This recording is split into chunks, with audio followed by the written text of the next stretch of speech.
सुन, तूने मेरे पापा और बहन को मारकर बिल्कुल भी अच्छा नहीं किया है। बहुत सह लिया मैंने तुझे, बहुत। अब तू देख, तुझे छोड़ूंगी नहीं मैं। तूने मेरे पापा और बहन को मारकर बिल्कुल भी अच्छा नहीं किया है। बहुत सह लिया मैंने तुझे, बहुत। तुझे छोड़ूंगी नहीं मैं।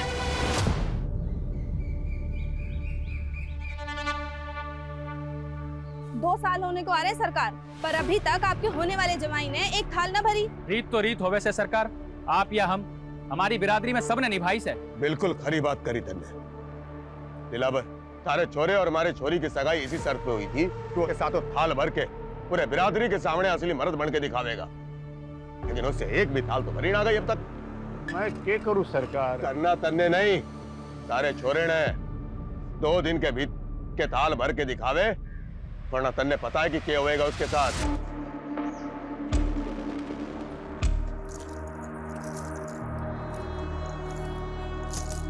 जिंदगी में कुछ कर गुजरने वाले ना इतना ज्यादा नहीं सोचते।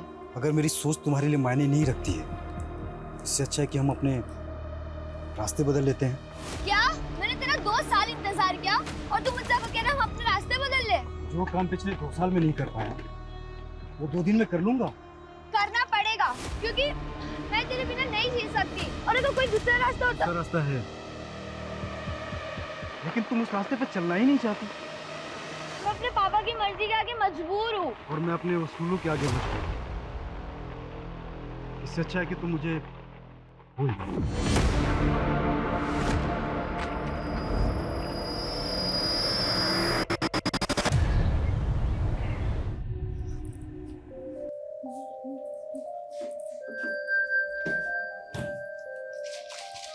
दीदी, सिर्फ 15 दिन रह गए हैं आपकी शादी को, और मम्मी पापा को तो देखो, इन्हें लगता है कि शादी के बाद आपका नया जन्म होने वाला है।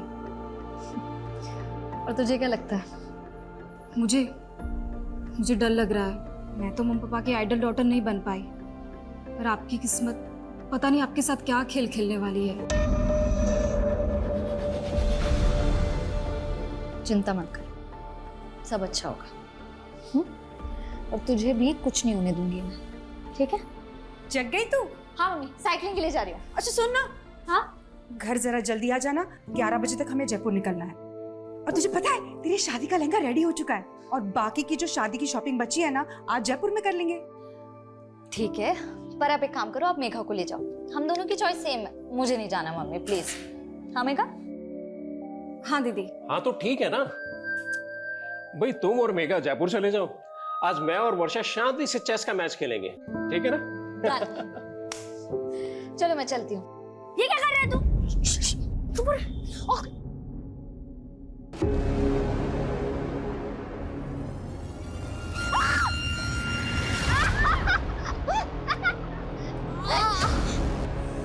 सॉरी दीदी, ये सब विहान ने। वर्षा, अरे ऐसे कैसे गिर गई? दीदी ऐसे कैसे गिर गई? ये तुम दोनों की शरारत है ना? हाँ, रुको, तुम्हारी मम्मी को बताती हूँ अभी मैं। रुक जा। मेरा छोड़। मिताली देख तेरे बच्चों की करतूत। अरे मम्मी छोड़ो ना, बच्चे हैं, ठीक हूँ मैं। अरे बच्चे हुए तो क्या हुआ? तुझे चोट लग जाती तो? अरे हाँ दीदी, आप बिल्कुल ठीक कह रहे हो। कियान, ये क्या किया तुमने? हाँ मम्मी, मैंने कुछ नहीं किया, ये सब विहान का प्लान था। कियान, तुम हर बार अपनी सारी गलतियां विहान पे डाल देते हो, सुधरते क्यों नहीं हो? छोड़ो छोड़ो, ऐसे नहीं करते, बच्चे करते हैं, कोई बात नहीं, ठीक हूँ मैं।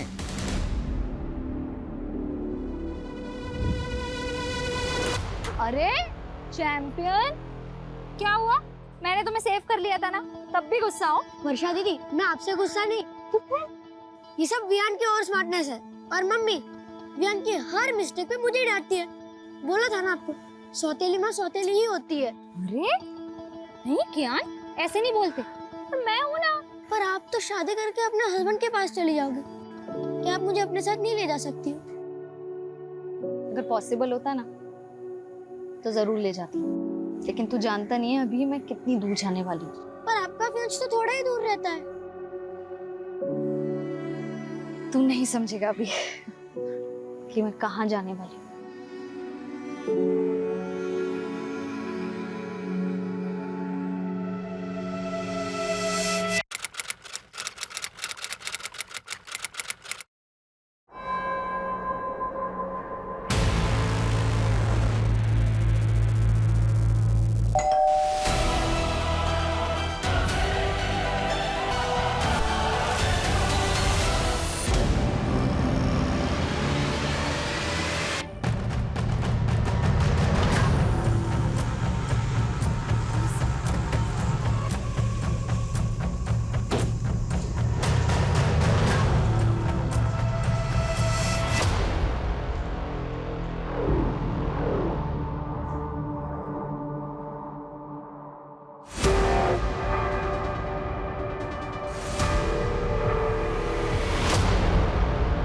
अभिषेक, जी मैडम। आप ही ने कॉल किया था? जी मैडम, हम लोग जगदीश भाई साहब के पड़ोसी हैं और इनकी मेट सुबह जब काम पे आई तो इसी ने सबसे पहले सब कुछ देखा। जी, जगदीश की फैमिली में और कौन कौन है? अब जगदीश भाई साहब की पत्नी और उनकी छोटी बेटी, वो दोनों कल जयपुर गए थे वर्षा की शादी की शॉपिंग के लिए। देख के लग रहा है जैसे घर में लूट भी हुई है। सर बहुत ही ब्रूटल मर्डर हुआ है। ये देखिए, लड़की की एक उंगली भी काटी गई है। लड़की के दोनों कानों पे भी घाव है। इसने बालियां पहनी होंगी जो खींच के निकाली गई। तो शायद उंगली में अंगूठी होगी, निकल नहीं रही होगी तो उंगली काट दी। आप लोगों को शक है किसी पे? कौन जगदीश और उनकी बेटी को इस तरह से मार सकता है? नहीं मैडम, हमें तो इस बारे में कोई अंदाजा नहीं है। पर आप तो पड़ोसी है ना, रात को शोर झगड़ा कुछ तो सुना होगा आपने। नहीं मैडम, ऐसी तो कोई आवाज नहीं सुनी हमने। सर फोर्स्ड एंट्री के तो कोई साइन नहीं दिख रहे। लग नहीं रहा है कि कोई जबरदस्ती घर में घुसा। कहीं ऐसा तो नहीं है कि एंगल पर्सनल है और इसे लूट की शक्ल देने की कोशिश की गई है? एक काम करो, घर अच्छे से स्कैन करवाओ और फोरेंसिक बुलवाओ। सर, जगदीश की पत्नी और छोटी बेटी कल रात जयपुर में थे, रास्ते में पहुंचते होंगे। ठीक है सर, ये देखिए।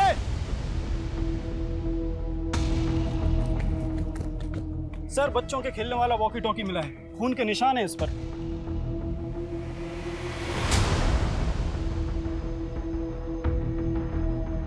घर में कोई बच्चा भी है? नहीं सर, ऐसा तो कुछ पता नहीं चला।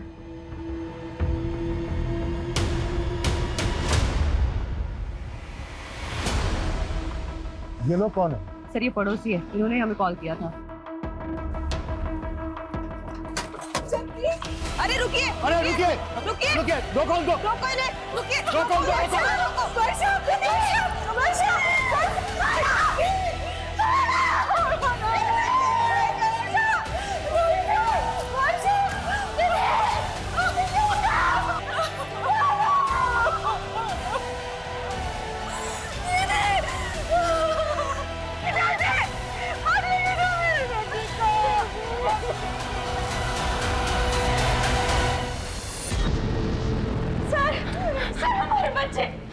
सर, हमारे बच्चे गायब हैं। आपके बच्चे गायब है मतलब? सर, हमारा बड़ा बेटा कियान और छोटा बेटा विवान दोनों घर पे नहीं है। एक मिनट, अभी तो आप दोनों यहीं पे थे, तब तो आपने कुछ बताया नहीं था, और अभी अचानक से आपके बच्चे भी गायब हो गए। सर, वो वॉकी टॉकी हमारे बच्चों का है सर। उसको जैसे ही देखा कुछ समझ नहीं आया तो उन्हें देखने घर चले गए सर, लेकिन वो घर पे नहीं है सर। एक मिनट, वॉकी टॉकी आपके बच्चों का तो यहाँ कैसे है? सर, यही समझ नहीं आ रहा है सर। सुबह सुबह ही हम दोनों यहाँ आ गए थे, हमें लगा बच्चे अपने कमरे में सो रहे होंगे, लेकिन वो घर पे नहीं है सर। हमें कुछ समझ में नहीं आ रहा सर, आप हमारे बच्चे ढूंढ के दीजिए। सूरज, एक बार फिर घर अच्छे से चेक करो। Quick sir.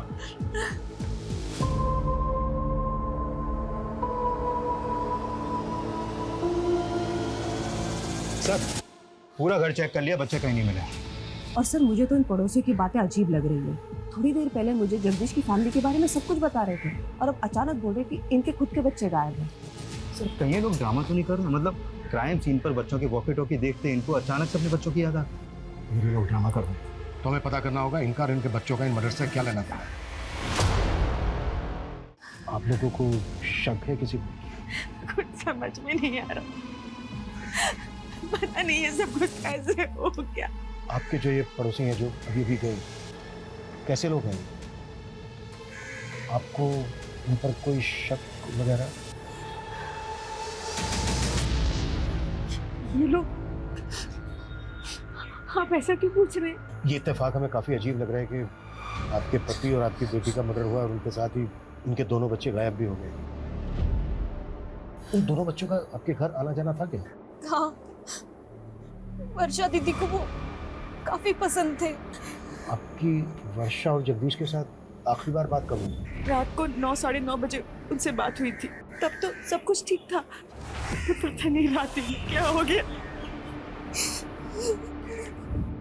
मैडम, यही कियान और वियान का रूम है। रात को दोनों यहीं सोए थे। आपने रात में आखिरी बार कब देखा था बच्चों को? रात को 10:30 बजे वो बिस्तर पे चले आते हैं। मैं खुद उन्हें यहाँ सुला कर गई थी। उसके बाद सुबह 7 बजे जगदीश भाई की मेड ने आके हमें जगा दिया और उसके बाद हमें बच्चों को देखने का मौका ही नहीं मिला। लेकिन आपके बच्चे ऐसे कैसे गायब हो सकते हैं? भैया, आप लोग हमसे कुछ छुपा तो नहीं रहे? नहीं मैडम, हम आपसे कुछ नहीं छुपा रहे। पता नहीं हमारे बच्चे किस हालत में। प्लीज हमारे बच्चों को ढूंढ के दीजिए। सर इन दोनों बच्चों का कहीं कुछ पता नहीं चल पा रहा है। आस पड़ोस में ऐसा कोई भी विटनेस नहीं मिला है जिसने बच्चों को या फिर किसी संदिग्ध को यहाँ पर देखा हो।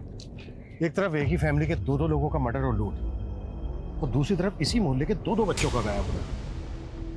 ये क्रिमिनल का मकसद मर्डर और लूट ही था या फिर बच्चों को गायब करना? नहीं मैडम, हमारी किसी से कोई दुश्मनी नहीं है। हो सकता है आपके बच्चे किडनैप हो गए और आपको फिरौती के लिए कॉल आए। मैडम मेरी एक छोटी सी दुकान है, ना मेरी खुद की कोई प्रॉपर्टी है और ना मेरी कोई बड़ी जायदाद है। कोई क्यों मेरे बच्चों को किडनैप करेगा?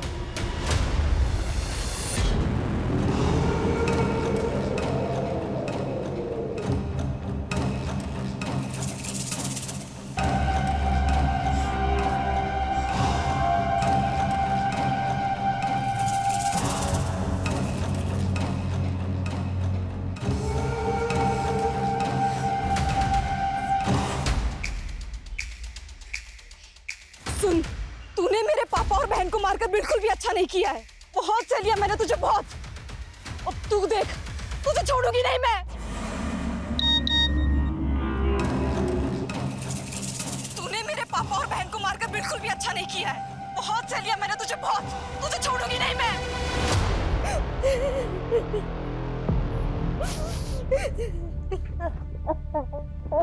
वियान देखो मैं तुम दोनों के लिए क्या लाया हूँ। वाओ पापा, वियान बहुत बुरा है। पता है ये कैसे प्रैंक करने की बात करता था? अरे चुप चुप, मैंने बोलना मत बोल। अरे लड़ो मत। लड़ता तो वियान है। आज वियान की वजह से मम्मी ने मुझे मारा।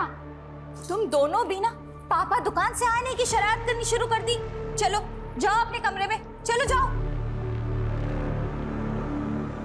ताली, कल किस बात पे मारा था तुमने कियान को? तुम जानते हो अभिषेक कि दोनों बच्चे कितने शरारती है। ऐसी कोई बड़ी बात नहीं थी। लेकिन एक बच्चे के लिए हर छोटी बात बड़ी होती है, और कियान और रियान में तुम हमेशा से फर्क करती आई हो। बस करो अभिषेक, मेरे बच्चे गायब है। उनके बारे में पता करने के बजाय तुम मुझसे ऐसे फालतू सवाल किए जा रहे हो। मेरा दिल जानता है कि मैंने कियान को अपने सगा बेटा माना है हमेशा। सर मैंने कियान और वियान के पेरेंट्स के फोन सर्विलेंस पे डाल तो दिए, लेकिन सर लग नहीं रहा ये किडनैपिंग का मामला है। और दोनों फैमिली किसी पे शक भी नहीं जता रही है। सर एक बात है, ये कियान और वियान सगे भाई नहीं थे। बड़ा बेटा कियान अभिषेक की पहली बीवी से था और अभिषेक ने मिताली से दूसरी शादी की है। हाँ लेकिन इस सब का इन केसेस से क्या लेना देना? सर ये अभिषेक बहुत मामूली सी दुकान चलाता है और उसने वो भी गिरवी रखी है। वही वर्षा की फैमिली बहुत रिच है और वर्षा की शादी की वजह से उनके घर में गहने पैसे जेवर काफी थे और ये बात अभिषेक की फैमिली को अच्छे से पता थी। तो तुम्हारे कहने का मतलब ये है कि अभिषेक और मिताली ने लूट के इरादे से इतना बड़ा कांड किया और उन पे किसी को शक ना हो इस वजह से अपने बच्चों के गायब होने की कहानी बना रहे हैं? सर इस एंगल में इन्वेस्टिगेशन करके देखना तो चाहिए। सर जब हम घर सर्च कर रहे थे तो वर्षा के मेडिकल पेपर्स मिले हैं, काफ़ी सरप्राइजिंग है। वर्षा को लीवर कैंसर था। वर्षा को लीवर कैंसर था? हाँ सर, और ये बात मैंने उसके डॉक्टर से भी कंफर्म की। सर ऐसे केसेस में मरीज का बचना थोड़ा मुश्किल होता है। हाँ, वर्षा को कैंसर था। हम पूरी कोशिश करके उसे बचाना चाहते थे। हमें क्या मालूम था किस्मत उसे इतनी बुरी मौत देगी। ये वर्षा को कैंसर होने वाली बात आप लोगों को कब पता चली? वर्षा के रिश्ते से पहले या रिश्ते के बाद? डॉक्टर को जरूर कोई गलतफहमी हुई है। वर्षा की उम्र ही क्या है, उसको कैंसर कैसे हो सकता है? यही सच है उदिता। डॉक्टर की बातें सुन के तो मैं खुद डर गया हूं।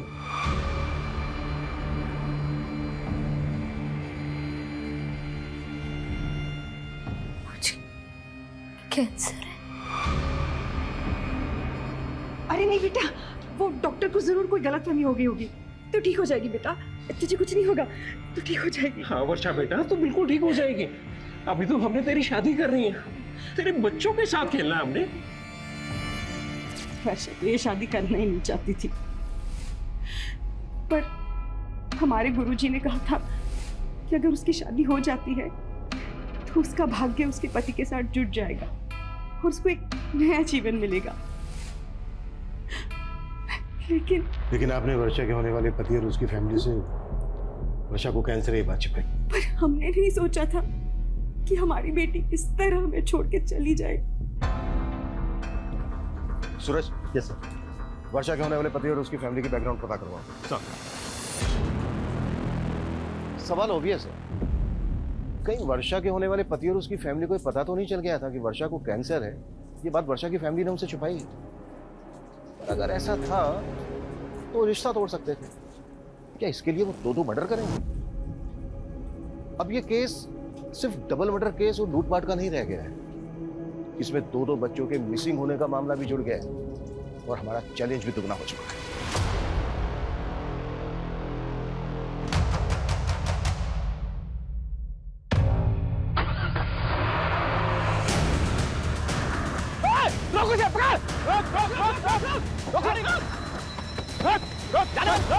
निकल बाहर।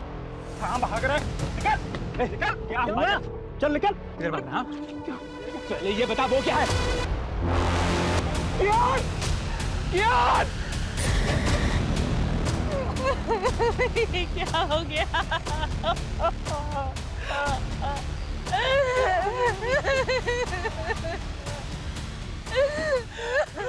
सर, ये देखिए सर, ये इनके बड़े बेटे कियान की डेड बॉडी, और सर ये इसी के फादर के वैन के नीचे मिली है।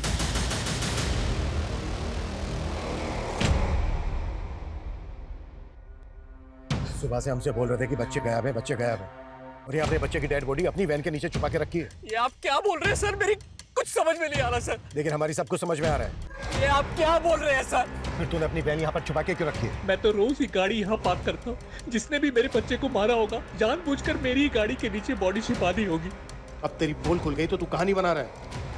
उसकी जीन्स में तो था मेरे एक बच्चे की लाश पड़ी है, मेरे दूसरे बच्चे का हाथ पता नहीं है, और आप हमें ही सुनाए जा रहे हैं। आप हमारे बच्चे को क्यों मारेंगे? क्यों मारेंगे?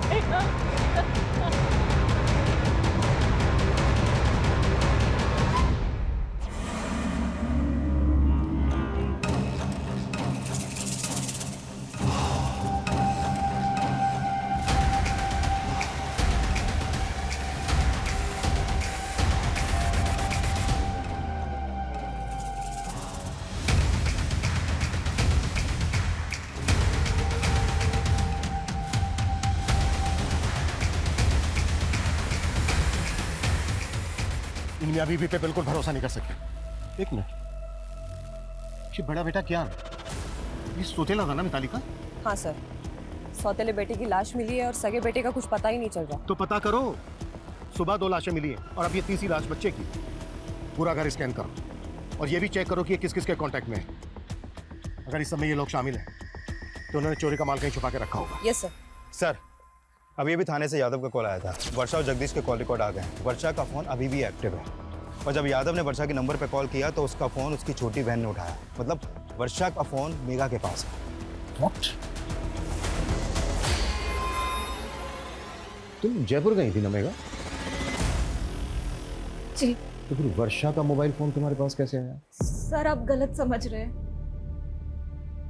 मैं जब जयपुर गई थी तब मैंने खुद ने ही वर्षा दीदी से उनका फोन मांगा था। क्यों? सर, मुझे वर्षा दीदी के फोन का कैमरा पसंद था और फोन पूरी रात मेरे पास ही था। हमने वर्षा के कॉल रिकॉर्ड चेक किए तो हमें पता चला कि वो किसी मनीष नाम के लड़के से काफी बात करती थी। ये कौन है मनीष?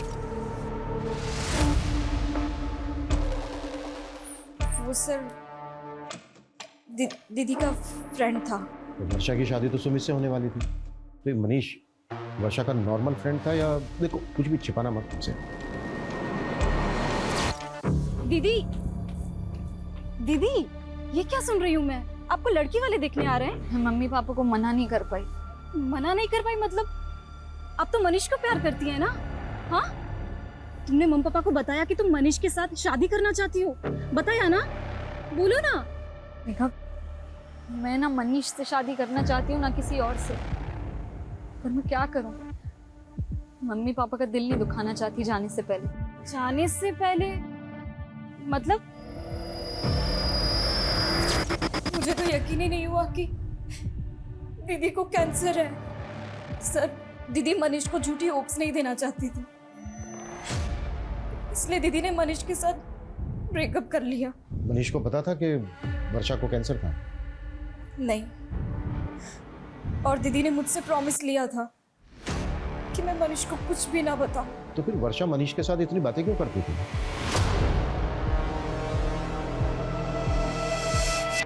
मुझे मालूम था तू मुझे छोड़ ही नहीं सकता। अरे तू रो रहा है? तुझे तो खुश होना चाहिए कि अपना रिश्ता 1 नहीं 2 नहीं बल्कि 4 कदम आगे बढ़ गया है।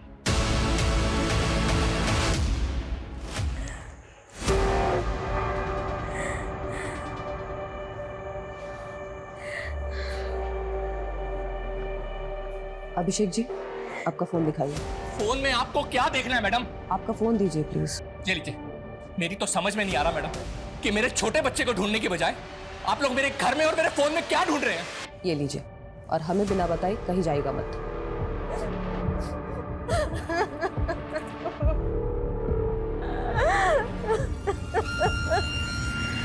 सर, मनीष का फोन कल रात वर्षा के घर पर ही एक्टिव था। हो सकता है कि वो वर्षा से बदला लेना चाहता हो, क्योंकि वर्षा उसकी बजाय किसी और से शादी करने वाली थी। बुलाओ इस मनीष को। और अब मेरी वर्षा की मदर से बात हुई। उनका कहना है कि पहले उनके साथ जयपुर वर्षा जाने वाली थी, लेकिन बाद में मेघा उनके साथ गई। मतलब अगर वर्षा जयपुर जाती तो उसके फादर के साथ वर्षा का नहीं, मेघा का मर्डर होता। पॉसिबल है। और सबसे अटपटा यह है कि मेघा जयपुर वर्षा का फोन लेकर क्यों गई? सूरज, कहीं कुछ ऐसा तो नहीं है कि इसके पीछे कोई ऐसी कहानी है जिसे अभी तक हम समझ नहीं पा रहे हैं?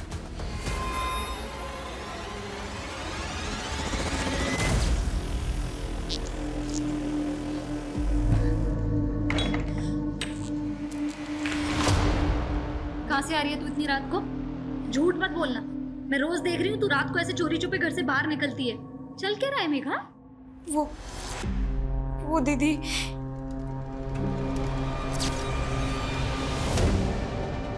मुझे माफ करना दीदी। मेरी वजह से आप और पापा। जितना टाइम लेगा ना सच कबूल करने में, उतनी ज्यादा दिक्कत होगी तुझे। सर, मैं वर्षा से प्यार करता था सर। उसे मारने के बारे में सोच भी नहीं सकता। झूठ मत बोल। रात के 1 बजे तक तेरा मोबाइल फोन वहीं पर एक्टिव था। एक लड़की तुझे रात को अपने घर बुलाएगी, वो भी तब जब उसके फादर घर पे है। 15 दिन बाद उसकी शादी होने वाली है। पता है तुझे ना क्यों कहा था उसने? नहीं सर।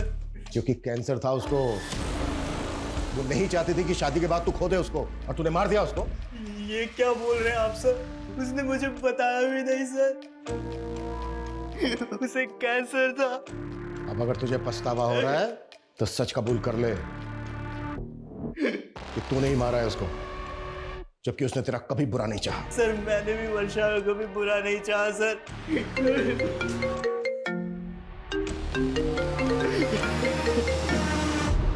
हाँ सूरज। सर, टॉन्क रोड के पास दूसरे बच्चे की लाश मिली है। सर, विहान की लाश देख के लग रहा है कि इसका मर्डर भी कल रात को हुआ है। लेकिन सर, विहान की लाश वर्षा और क्यान के घर से करीब 1 किलोमीटर दूर टोंक रोड पे मिली है। तो हो सकता है कि इसका मर्डर कहीं और किया गया हो और फिर बॉडी को यहाँ पे लाके डंप कर दिया गया। एक बच्चे की लाश मिली है अभिषेक की वैन के नीचे। अगर अभिषेक को ये सब कुछ करना होता तो वो दोनों बच्चों की लाशें डंप करता। सवाल ये भी है कि इन दोनों बच्चों के मर्डर्स का जगदीश और वर्षा के मर्डर से क्या कनेक्शन है?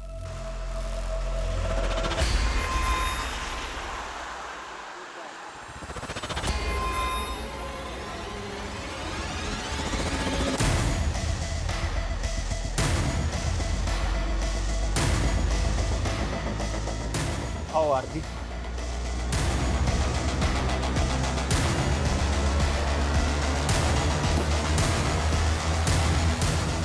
कल तो पहले वर्षा से उसके घर पे नहीं मिला था। वर्षा के फादर के सो जाने के बाद वो घर से निकली थी, और फिर कल रात हम 11 बजे हाईवे के पास मिले थे। हाईवे के पास? जी सर। क्यों? तुमने मुझे ना कहने की वजह नहीं बताई, लेकिन आज इतनी रात को यहाँ मिलने की क्या वजह है? कहीं ऐसा तो नहीं तुम मेरे साथ भागना चाहती हो?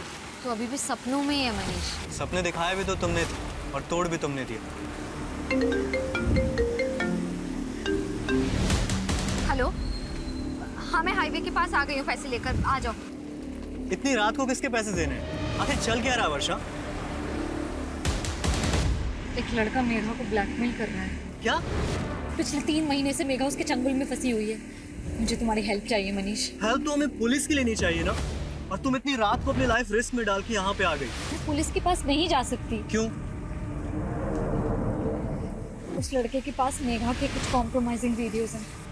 वो जब यहाँ आएगा ना तो हमें उससे ना फाइनल बात करनी है, सब कुछ सेटल करना होगा ताकि वो बार बार मेघा को परेशान ना करे और उसकी वीडियोस हमेशा के लिए डिलीट कर दे। Please Manish, please.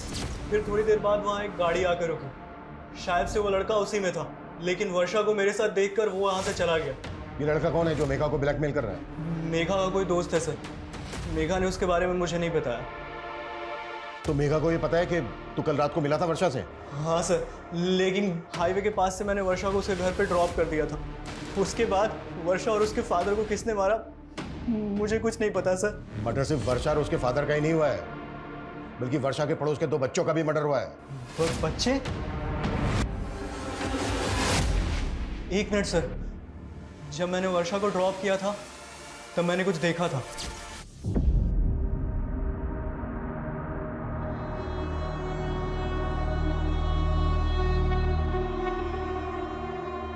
ये बच्चे थे?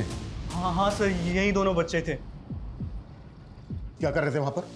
नहीं मालूम सर।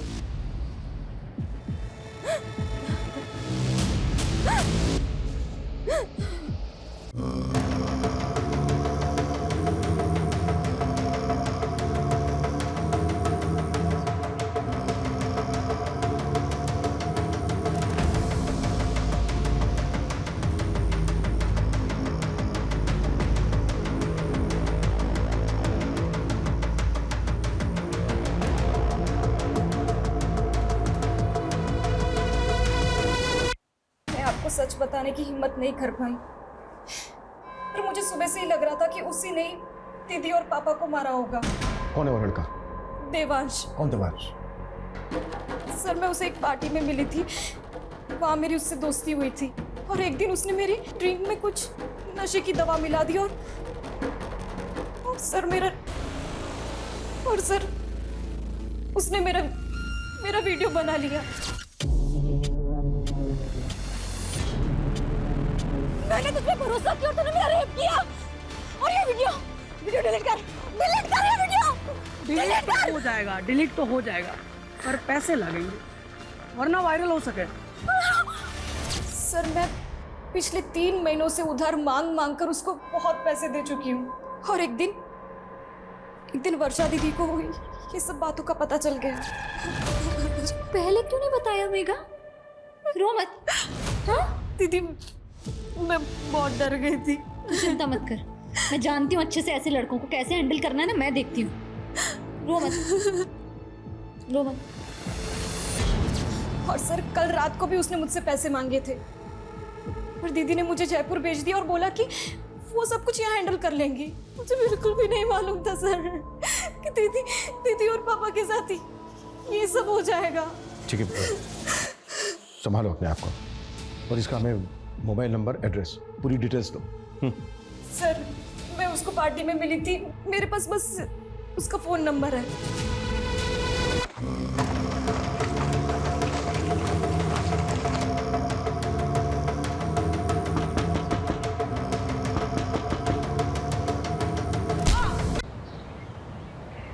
सर, देवांश का नंबर आदर्श नगर के एड्रेस पर रजिस्टर्ड है, लेकिन उसका घर भी बंद है और उसका फोन भी।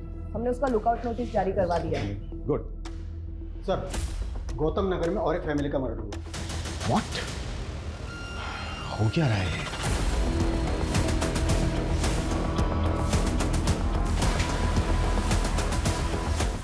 आइए सर, इस घर में भी लूटपाट हुई है।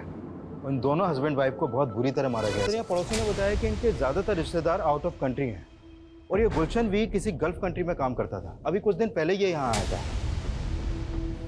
मॉडस ऑफ ऑपरेंडी बिल्कुल एक जैसी है। जिस तरह से वर्षा और उसके फादर को मारा गया, उनके घर में लूट की गई।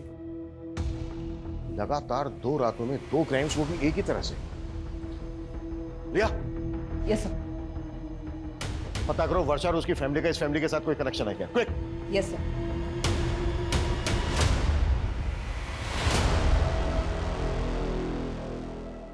सब क्या आप पुराने गहने खरीदते हो? हाँ। कैसे गहने? सोने के। दिखाओ।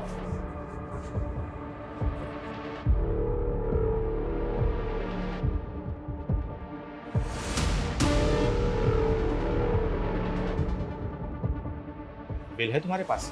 अरे नहीं साहब, पुश्तैनी नहीं गहने हैं। अच्छा, अभी दुकान में नगद कम है, मैं इंतजाम करता हूँ, तुम तब तक इंतजार करो, चलेगा ना? चलेगा साहब, चलेगा। सर मैंने वर्षा की मदर और सिस्टर से बात की, लेकिन वो दोनों भी इस फैमिली के बारे में कुछ भी नहीं जानती। लेकिन मुझे स्ट्रांगली फील हो रहा है कि दोनों क्राइम्स में एक ही तरह के क्रिमिनल्स इन्वॉल्व हैं।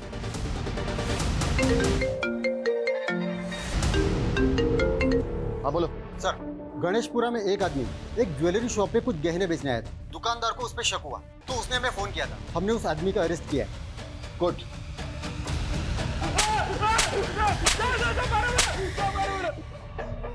साहब मैंने चोरी नहीं करी साहब, आप बेवजह परेशान कर रहा हो साहब। झूठ बोलता है साहब मैंने चोरी नहीं करी साहब। अगर तूने चोरी नहीं की तो इतने महंगे गहने कहाँ से आए तेरे पास? साहब मैं तो कबाड़ा बेचता हूँ साहब, कबाड़ी खोज में इधर उधर गया था, मेरे को तो पड़े हुए मिले थे रास्ते में साहब।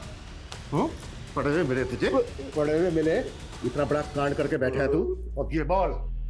साहब मैं तो गरीब आदमी हूँ साहब, मेरे को तो बस रास्ते में पड़े ही मिले थे साहब। ये नौटंकी ऐसे नहीं खुलेगा। छोड़। हमारी बेदड़ी है बेदड़ी। सर मेरा पति राक्षस है, राक्षस।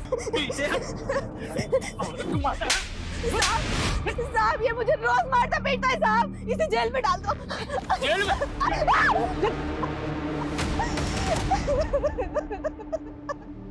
सर इतना पिटने के बाद भी ये आदमी यही बोल रहा है कि इसे गहने रास्ते में पड़े मिले।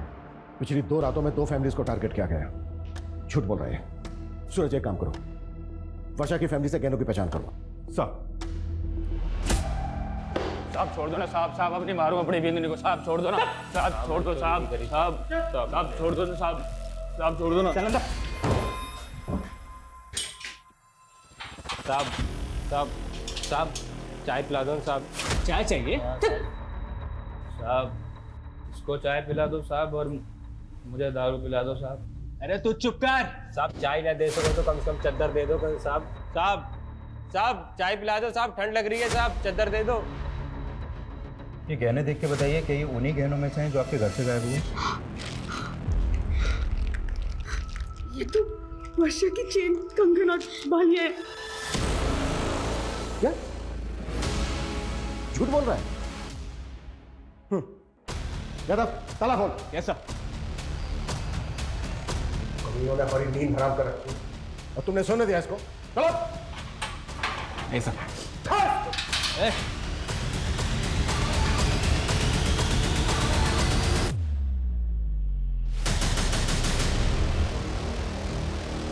सर ये तो मर गया।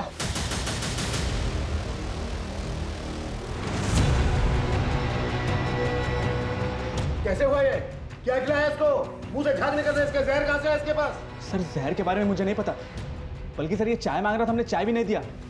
सर ये बोल रहा था कि इसे ठंड लग रही है। सर ठंड से मर जाएगा ज्यादा, वो भी इस मौसम में। एग्जैक्टली क्या हुआ था? सर मैंने लॉकअप के अंदर एक शराबी को बंद किया था। सर वो शराब पीकर अपनी बीवी को बाजार में मार रहा था। थोड़ी देर पहले उसकी बीवी आई थी यहाँ पर, अभी अपने पति को अंदर करने के लिए बोल रही थी और अब उसे अब छुड़ाने भी आ गई। अभागी हूँ साहब, अब जैसा भी है हमारा मर्द है, कम से कम खाने को तो देता है। साहब छोड़ दो इसको, मैं अपनी शिकायत वापस लेती हूँ। साहब छोड़ दो ना साहब, साहब अब नहीं मारूंगा कभी अपनी बींदड़ी को साहब। वो साथ लेके गई उसको? कब आई थी? कितनी देर पहले? सर तकरीबन 15-20 मिनट पहले। 15-20 मिनट पहले? ज्यादा दूर? मुझे बाहर का सीसीटीवी फुटेज दिखाओ। Quick quick quick quick. Okay साहब। जल्दी। एक मिनट पीछे करो, पीछे करो। बस 20 मिनट में इन दोनों की फोटो सभी बीट चौकी और पेट्रोलिंग टीम को भेजो। कैसे भी करके अंदर चाहिए मुझे। मूव।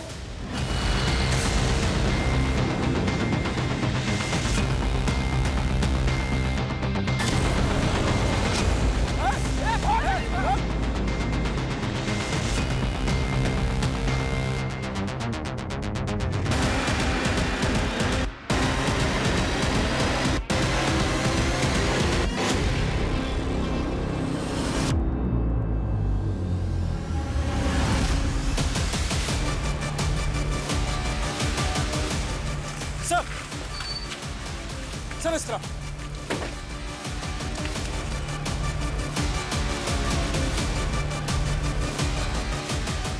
संजय उधर चेक कर। सा।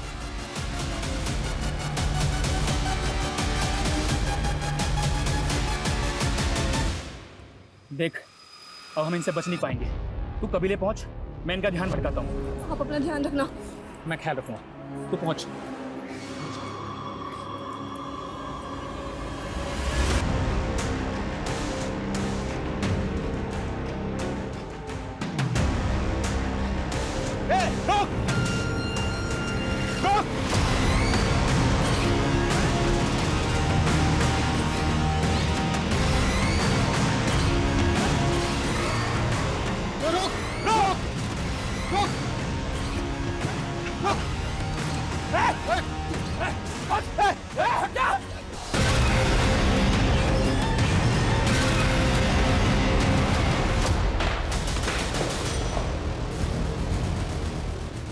हमारी लापरवाही की वजह से इतने अहम गवाह ने हमारी कस्टडी में जान दे दी, दूसरी ने जेब काट ली। कर क्या रहे थे तुम लोग? सो रहे थे सबके सब।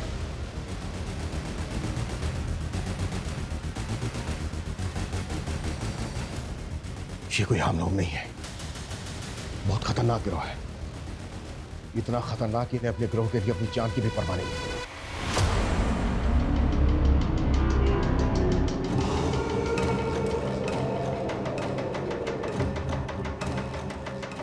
सूरज, पता करो फिलहाल अपने एरिया में कौन कौन से गैंग एक्टिव है। सर उस आदमी के साथ जो औरत थी उसे वर्षा की मदर ने आइडेंटिफाई किया। सर वो 1.5 साल पहले उनके घर में एक मेड का काम करती थी। कौन है वो? एड्रेस क्या उसका? सर 1.5 साल पहले वो काम करती थी, इसलिए उन्हें बस उसका नाम याद है, कजरी। लेकिन सर मुझे नहीं लगता उसका नाम कजरी होगा। गुलशन की फैमिली से कोई कनेक्शन उसका? सर अभी तक तो ऐसा कुछ मालूम नहीं चला। ये किसी लूट मार करने वाले गैंग का काम है। इनका एक जैसा है वो। इस गैंग की कोई औरत या आदमी लोगों के घरों में काम करते हैं, उस परिवार की सारी जानकारी इकट्ठा करते हैं और फिर उसे लूट के लिए टारगेट करते हैं। सर एक बात मुझे समझ में नहीं आ रही है, ये कजरी ने 1.5 साल पहले काम करना बंद कर दिया था, फिर अचानक तो मतलब सरप्राइजिंग नहीं है कि 1.5 साल बाद इन्होंने वर्षा की फैमिली को टारगेट किया। सूरज, इन सवालों का जवाब ढूंढने का टाइम नहीं है फिलहाल हमारे पास। हमें जल्द से जल्द ये पता लगाना होगा कि ये लोग किस गैंग से ताल्लुक रखते हैं। पिछली 2 रातों में इन्होंने 2 फैमिली को टारगेट किया है। हो सकता है आज रात ही किसी तीसरी फैमिली को टारगेट करें। उससे पहले हमें इन्हें रोकना होगा। क्लियर? सर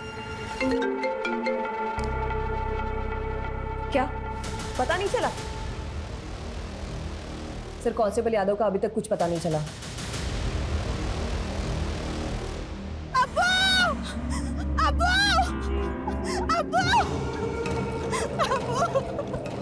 क्या हुआ कजरी? वो हमारे आदमी ने तो जमशेद को थाने में जहर देके मार दिया, लेकिन वो खुद पकड़ा गया अब्बू। क्या? पर उसने अपनी जुबान काट ली। फवाद,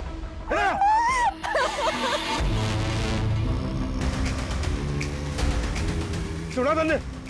एक हमारा दामाद हुआ, गिरोह की पोल ना खुले इस वास्ते अपनी जबान काट ली, और एक तू है।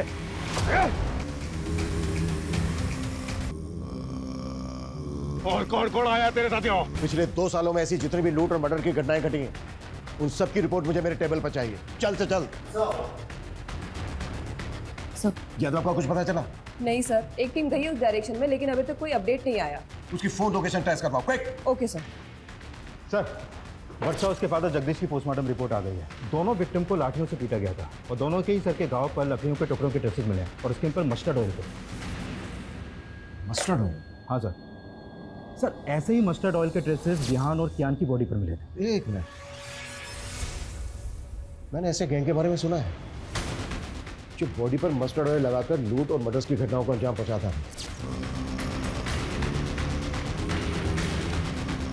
इस गैंग के लोग बॉडी पर मस्टर्ड ऑयल इसलिए लगाते थे ताकि इन्हें कोई पकड़ने की कोशिश करे तो ग्रिप ना बने। पिछले साल भरतपुर में इस गैंग के लोगों ने कई घटनाओं को अंजाम पहुंचाया, लेकिन सर इससे पहले तो अपने एरिया में ऐसी कोई वारदात नहीं हुई। आमतौर पर इस गैंग के लोग शहर के आउटस्कर्ट्स में आकर बच जाते हैं।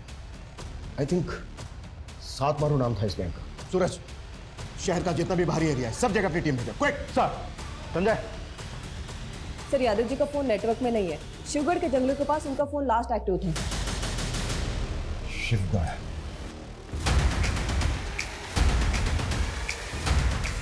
यो पुलिस वाला अड्डा तक पहुंच गया है।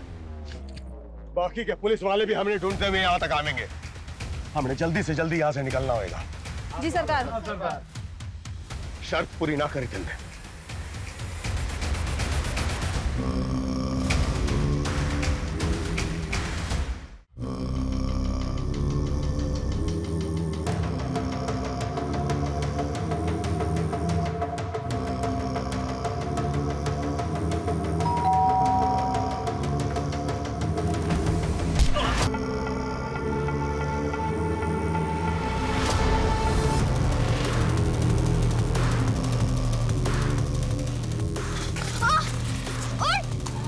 ये रुक रुक रुक रुक रुक।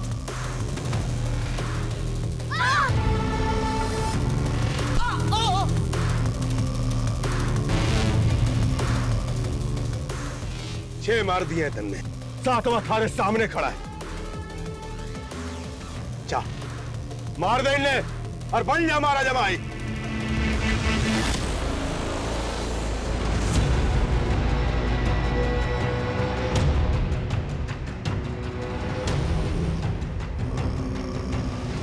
मार फवाद, इसको मार।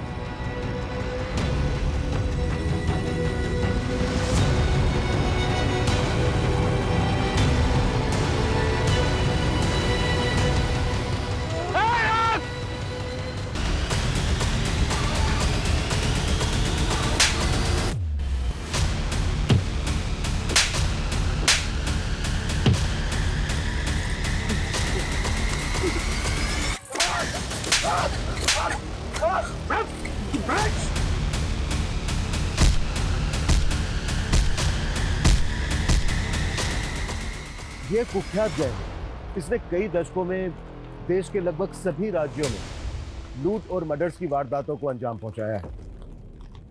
ये इस गैंग के समुदाय का एक छोटा सा टुकड़ा है जिसको हमने गिरफ्तार किया है। इस गैंग से जुड़े लोग आज भी हमारे शहरों में खुलेआम घूम रहे हैं।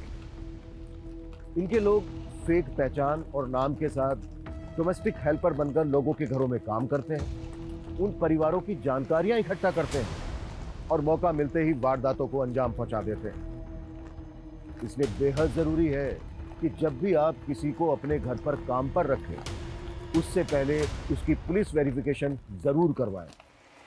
और यदि आप अपने घर के आसपास किसी अनजान या संदिग्ध व्यक्ति को देखते हैं तो उसे नजरअंदाज ना करें।